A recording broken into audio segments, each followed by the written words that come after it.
Okay, so hopefully this works now. So I'm gonna do new. Oh, sorry, new template. Let's do a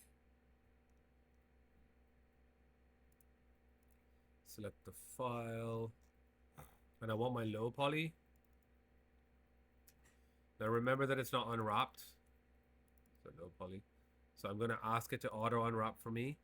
I usually don't want to do that, but I'm gonna ask it to. Um, Usually I would properly unwrap it, but look, for the interest of time, let's import that.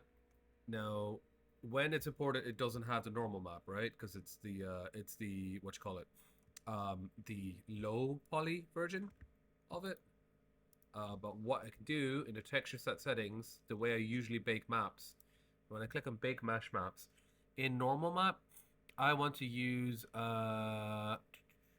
where is it?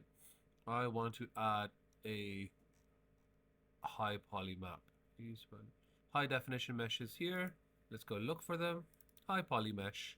So it's going to use that high definition mesh, sorry, as a reference for the low poly. So let's bake, see whether that works.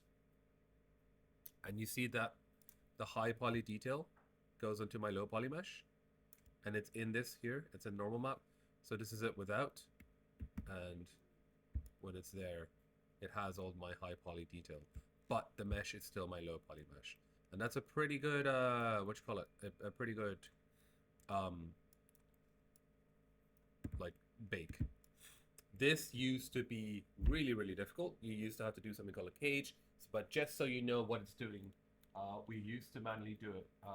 But what it does is there is a, so let's say there's the low poly model, and then you would put the high poly model on top of it, and then on the low poly model, once it's unwrapped, you have this cage, and basically the cage would grab any differences in height and detail, and use that to bake a normal map. That's basically what that's doing.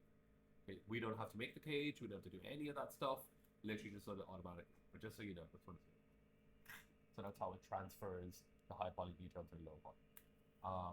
So that would be, instead of painting normal map textures, you bake it. This is a method. And Substance does it very well. It's much easier to bake in Substance. Okay, so I would say if you want to finish that up for today, get that in Substance. Maybe even paint it if you want. Next week,